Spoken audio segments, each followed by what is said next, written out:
So about 20 years or so ago, I went to the movie theaters with one of my best friends and I snuck into a rated R movie I obviously was too young for called The Descent. And I believe it's even more effective. It's a better movie today compared to what we recently have gotten. If you're completely unfamiliar what it's about, basically you have this group of women who decides to go spelunking in an uncharted cave. And while they're down there, obviously things go wrong, mysterious things start happening, and it's just a very atmospheric, intense, scary film. But what I think makes this movie stand out after revisiting it, after watching so many different movies, especially for this channel, I think this movie just gets it when it comes to balancing character development, atmosphere, making you feel like this is something that could actually happen due to the way this movie is filmed, the involvement of being this deep in the caves. I don't really know if there's been another movie that has managed to strike this besides maybe As Above, So Below, the found footage movie from about 5 to 10 years ago. This movie is crazy tense. I watched this with someone for the first time earlier today. They were awestruck at how effective this movie is, how good the picture looks. This is a movie for no other reason I'm just going to review and talk about because I want to and I think it's a fun movie if you've never seen it.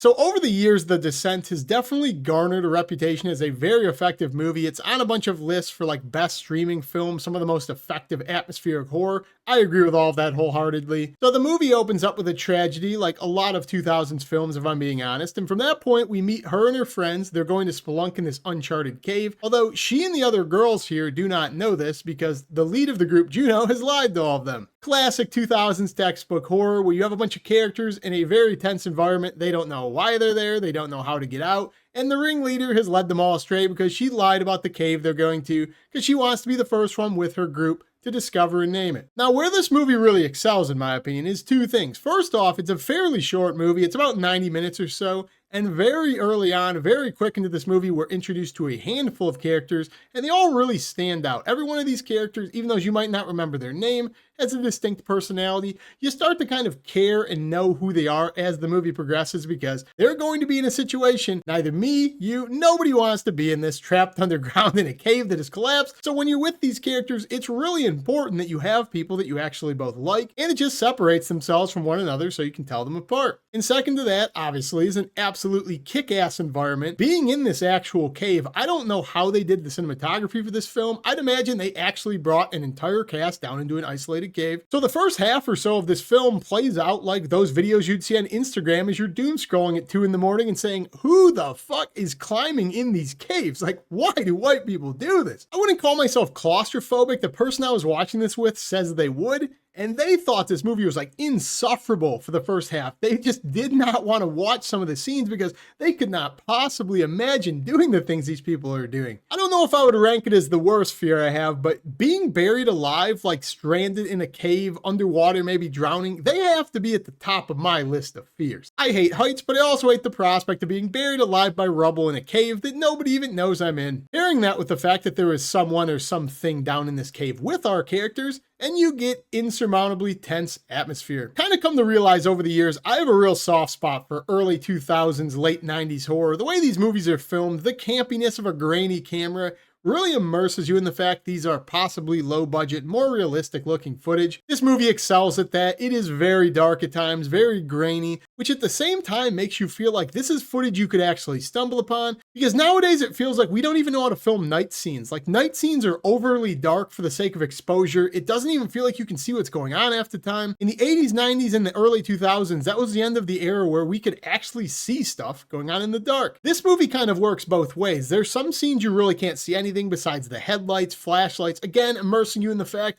this would suck to be trapped in this cave, but it never loses the plot and becomes so dark you can't fully see anything or miss the importance of what's going on, what's lingering in the background, what's being set up. I also really enjoy the characters in this film. I said they stand out, but I think this movie has some of the most underrated final girls in horror. It has a couple, like 2 to 3 badass women in this. Our main girl, Sarah, she goes on to be this absolutely crazy final girl. I really like the fact that her character transforms from this broken character due to the opening tragedy to somebody by the end of the movie that's basically carrying the group along, absolutely kick-ass, full-on savage. If you've seen the movie, you know what I'm talking about. She goes there. She does things I almost don't know if you could mentally come back from. And second to her, I think one of the most overlooked final girls, if you could call it that, in horror is Juno in this movie, the Asian girl. She's the one who gets them to go in the cave in the first place and lies to them as a treat to Sarah because she wants this group of girls to be the first one to navigate and explore and name this cave, which, is fucked up as it sounds, is actually kind of cool in like a bromance way that you would want to share this with your closest friends. Ignoring the fact that she's going to put almost all of their lives at risk, I love the fact that by the end of this movie, she is just full-blown Tomb Raider. She is so badass. I actually kind of forgot how brutal this movie is. This movie definitely has practical effects and gore, but by the end of it, you have a couple of scenes that are a straight 9 out of 10 brutal. It's actually crazy how good they are. Again, I really miss the era of practical effects. It feels like it's almost become kind of cliche to use practical effects. Every movie I see, like the newest Final Destination, really enjoyed that movie, CGI schlockfest. You just can't immerse me in a movie or capture me the same way if you use CGI. And I like the fact that this was the end of an era that really was grounded and it was just totally committed to practical. Even basic things like people falling down, breaking bones, they're gruesome in this. Again, 20 years old, better looking than the majority, I'd say like 90% of horror movies I see in theaters nowadays. I absolutely love the attention to detail this movie has. You can tell the person who directed this really understands the whole spelunking concept. I'm pretty familiar with all of that, so that really immerses me in this environment that you have characters, actors who are willing to perform these stunts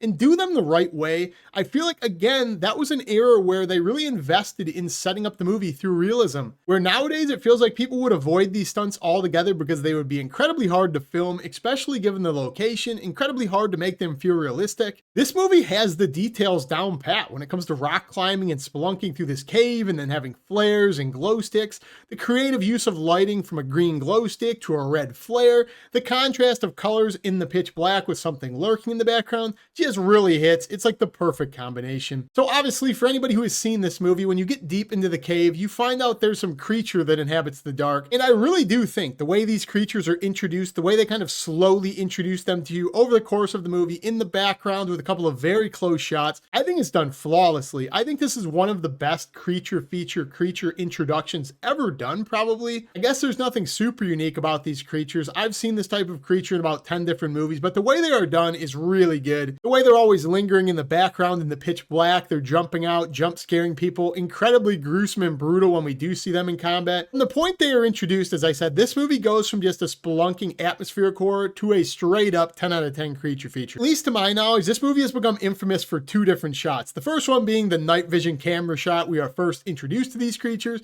Absolutely awesome scene. One of the best jump scares of the early 2000s, in my opinion. The second of those scenes being when our main character, Sarah, is completely submerged in a pool of blood all the way at the interior of this cave with creatures all around her. Absolutely badass final girl moment. I cannot state that enough. Really, the only negative I have to this film after all of these years is I think there's a couple of injected jump scares, especially the very end of this film, that just don't need to exist, but that's a cliche all in of itself that was very prominent in the late 90s, early 2000s. And really, the only other nitpick I have is there's an action a single character does towards the end of this movie I don't think was warranted or deserved at all. I don't want to talk about what that is specifically, but a character does something to another character I did not really think was warranted or just the smart thing to do given the situation. And that's always left a little bit of a bad taste in my mouth for such an incredibly strong movie leading up to the final 10 minutes. But all of that being said, I'm willing to overlook it. I revisited this just off of a whim. I wanted to show somebody it for the first time. And this movie is just absolutely awesome. I have an absolute blast watching this film. I think it's one of the best films from the early 2000s. Crazy atmospheric horror involving a cave. I don't like heights, I don't like caves, I avoid the extremes. Pair that with the fact this is an excellent creature feature with memorable characters, insane practical effects and gore, crazy cinematography to get the shots they do in this cave and make them look so good. If you have not seen it somehow, I cannot recommend enough that you check out The Descent sometime. It's on Tubi, I believe it might be on Hulu as well, but crazy good movie, go check it out. Assuming you've seen this movie, comment down below, let me know what you think. Do you think this is as big of a classic as I do? Or just let me know what your favorite atmospheric horror movie is where people get trapped in a location. As always, if you haven't subscribed, join me down below. I love talking movies with you. Like, comment, subscribe, all of that really helps the video. I will see you in the next review. Peace!